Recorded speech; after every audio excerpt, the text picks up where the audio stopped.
Dwayne Haskins is not the number 2 quarterback. Benny Snell is not the number 2, probably not even the number 3 running back. Robert Spillane shouldn't be even like the number 8 inside linebacker. Good morning to you. Good Saturday morning. I'm Dejan Kovacevic of DK Pittsburgh Sports, and this is a special edition of Daily Shot of Steelers. I asked yesterday if you guys were interested in a little bit of an extra weekend discussion following the Steelers' preseason finale, which did not go well for the club last night in Charlotte. The Panthers prevailing 34-9, and the score wasn't even remotely indicative of how lopsided it was, but then it should have been that. It should have been. Matt Rule, Carolina's coach, had told Mike Tomlin in a phone conversation earlier in the week that he needed to start the Panthers' main guys. This was only their 3rd preseason game. It was, of course, the Steelers' 4th because they and the Cowboys were in the Hall of Fame game. So this was going to be a tune-up for the home team and a big test for the super fringy guys on the visitors roster. And guess what? The super fringy guys didn't do well at all. Listen to Tomlin afterward. Just really disappointed in our performance tonight. I'm excited about the opportunity for the guys, especially given Carolina was playing a lot of their regulars. I thought it would be a great platform for them to display varsity skills, and just, succinctly, we didn't. We didn't take care of the ball. We didn't win possession downs on offense. I thought the defense started strong, but as fatigue set in because we couldn't maintain possession of it, there were mental lapses, there were physical lapses as fatigue set in with them. We turned the ball over on special teams, and so all in all, it was a junior varsity performance. He must have referred to them as junior varsity.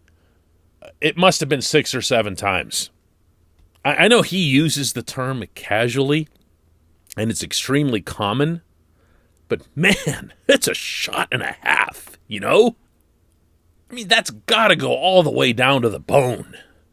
These guys, all of them, at some point or other in their lives, were BMOC, whether it was high school or college, and now they're out there in the final preseason game with at least half of everyone participating probably thinking it's the last time they'll ever play football again. And then afterward, the coach calls them JV. It's mean. I can't think of another word for it. But it's also appropriate, to borrow another Tomlinism. It is. They were awful. They were awful. These guys couldn't move the football, couldn't tackle, couldn't cover, couldn't really do anything. So what is there that any of us could take away from this? Well, I'll start with this, representing Captain Obvious. And that's that Haskins is either 3 or 4 on this depth chart at quarterback. Yes, I saw things that got me excited through this camp and through preseason. But it was the head coach himself who repeatedly was referring to Haskins derisively, speaking of mean, through all these practices as check down, check down. He kept yelling the word out, check down, because he could see that Haskins didn't want to throw downfield unless his wide receivers were wide open, the way they used to be at Ohio State. But as Juju Smith-Schuster spoke about really eloquently once a year ago, there's a difference between college open and NFL open. And quarterbacks have to learn to trust that a wide receiver who has just this amount of separation is going to do the right thing to catch the football if it's put into the proper place with the proper trajectory. And what was disappointing for me in watching this performance by Haskins is that he didn't even release it. He didn't even try. It looked a lot like a baseball pitcher who was afraid to throw inside. And it hurt him, because then he was reduced to just running to the left or to the right and flicking a ball to somebody, and you saw what happened when Derek Watt tipped it up to himself, and it resulted in interception. It wasn't the Haskins that we'd seen. And I mean, maybe he was affected by something. Maybe he, saw that there was the spotlight on him, and maybe he got a little demoralized because it couldn't be clearer, and I don't think it could have been clearer heading into this game that Rudolph's been anointed number 2. Otherwise, why hold Rudolph out of the game entirely? Whatever it was, it really didn't click for him. He did try afterward to put something of a happy face on his performance through camp and the preseason as a whole, but listen to this. Even this came across sounding pretty hollow. I'm never satisfied, but definitely feel like I've done a good job of just applying myself to the situation and doing the best I can to show how much I want to be on this team and how much I want to be able to help this team and have a role on it. And I felt like they've given me opportunity to do that. So I'm thankful for that, and just looking forward to getting ready for the season. I don't believe that you quit on an arm like the one Haskins has. I don't believe you quit on a general talent like the one Haskins has. And you could see some of that. You could see the body movements. You could see the release of the ball. You can see that he's got the build, the physical tools, the mechanics of a National Football League quarterback. What he doesn't have yet is the ability to read the field, and accompanying that, the confidence and the aggressiveness he needs to attack the field once he reads it right. I'm not 100% sure what the Steelers will do at the quarterback position. I know that they do appreciate and value having Josh Dobbs around. I also know that they're not going to keep 4 quarterbacks. So my supposition here is the same as it was entering camp, which is that, there's Ben, and then there's Mason, and then there's Haskins hanging around as the number 3 for another year. Not at all based on a single performance in Charlotte. That would be spectacularly unfair. But when the head coach says, as you heard multiple times, that he's disappointed, not just in the team, but disappointed in Haskins. Here's what he had to say about Haskins. Like the rest of us, man, I didn't think it was enough varsity work from him. And so it wasn't the type of performance he wanted or we wanted, but such is life. That's not nothing. That's not having zero impact or influence on your head coach. That's a situation where the head coach is, using the term again, disappointed. He had a certain level of hope or expectation for Haskins, and he did put enough guys out there. I know this is going to be one of the common outcries today. If he was ever given a chance with the first team, hey, he had plenty of guys out there. He had 3/5 of the offensive line. He had Chase Claypool. He had James Washington. And he had a starting running back from last year in Snell. He had players out there. He wasn't just thrown out there with people who are going to be bagging groceries next week. He had guys who were first-team NFLers. And didn't do anything with it, or didn't do much with it.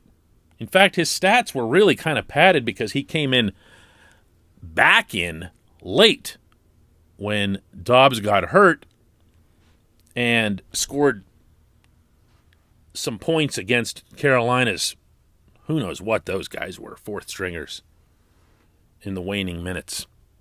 Garbage time. Again, I'm not throwing him out. I'm not discounting him. I'm just saying that Tomlin's assessment of this is accurate. it's fair for him to feel that way because every football team is stronger when it has more guys showing up well in a setting like this, and they didn't. Matthew Sexton is a name you've probably heard, even if you're just, kind of following camp in a laid-back way. This is a guy who was doing really well on returns and was in the running, probably still is, for fifth wide receiver, and he muffs a punt. Can't do it. Ray McLeod seems to be the default choice for fifth wide receiver. He didn't do anything either. One of the better balls that Haskins put up, throw down the left sideline, and Ray steps out of bounds. Just can't do that. These are the opportunities that you as an athlete, as a football player, are training for. This is the game of some of these guys' dreams. It's pretty lousy for us, but for them it's a really big deal. They didn't do anything with it. I can't even get into some of the defensive guys and the missed tackles and everything else. Probably the only player on that side of the ball that impressed me was Isaiah Buggs. I'm a Buggs guy. And I've been telling you guys that I've liked what I've seen of Buggs, and to a lesser extent Carlos Davis as depth on the defensive line. That impressed me. Isaiah Loudermilk continues to make the occasional splash play, so he's going to get his name mentioned. He's got some work ahead of him, but he's got some potential. You can see that. He's going to make the team. He's going to be a good, solid special teams performer. But I can dump all over that, too, by just bringing up the name Robert Spillane. What was that guy doing? How did anyone associated with the Pittsburgh Steelers have in their heads, sorry to be a broken record on this, that Spillane was going to be a starting inside linebacker for this defense? It's not just that he can't cover, he can't really do anything. Occasionally he'll, run into someone like he did with Derrick Henry, and he made one good run stop last night, but otherwise this guy is just a great big no. So the depth is not there. That's the bad news. The good news is, for the most part, we're talking about distant depth. We're not talking about immediate backups. For example, when you're talking about edge rushers, your backup, really on either side, is going to be Melvin Ingram. On the defensive line, your backup is going to be Buggs. To a lesser extent, Davis. Those are the backups who matter. The ones that are actually going to get into the games. So, yeah, this is one of those weird exercises. It really is. I wouldn't advise putting too much into it, but I also wouldn't advise just completely disregarding it. When we come back, just one question.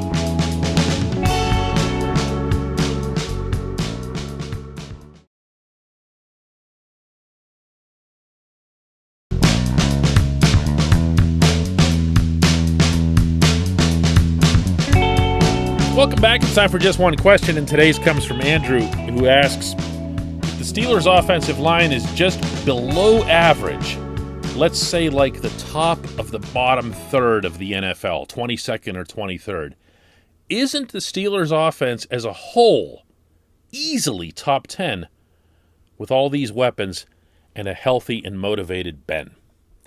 I'll tell you what, Andrew, I like the sound of that. I especially like picturing all of these guys after watching that fiasco last night. It's fun to think about the starters again, isn't it? I'm not ready to jump on fully with this concept, though, and I've thought about it. I've thought about if the O-line can just be good, then it should be enough for the rest of these guys to work their magic and everything else. The problem with reaching that conclusion is it's a whole lot of stuff on paper that we've never seen.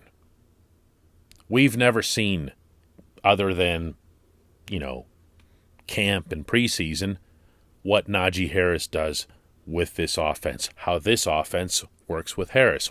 We've never seen the Matt Canada offense being applied by the franchise quarterback.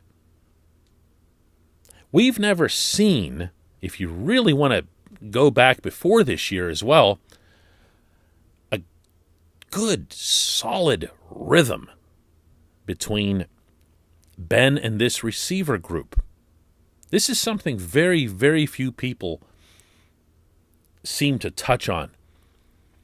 But when you go back to, let's say, the Ben AB days, and if you really want to pick out a golden example, Ben and AB down in New Orleans. Remember that game? I was down there covering that in the Superdome, and we'll never forget it.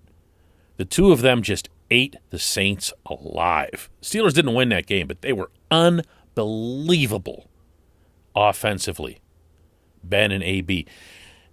And for a big stretch of their time together, not just Ben and AB, but the whole offense around them, there was a rhythm. There was a feel that, okay, we can do this. We can run. We can run it a different way. We can pass it downfield. We can hit you over the middle. We can get the tight end involved. We don't know these things with this offense. We don't know these things with this quarterback being a couple years older than he was then. Look, I'm sharing all of this enthusiasm and optimism that I sense from the nation as a whole regarding this offense. I really am. I think there is potential there. If you go through the individual pieces and parts and the nameplates on their backs, this group should put up points, as I've been saying throughout, but we don't know it. We don't know it. I appreciate the question. I appreciate everybody listening to Daily Shot of Steelers, and I really, really appreciate everybody piping up in comments about wanting the extra episode. I sure hope I didn't let you down. Let's do this again on Monday.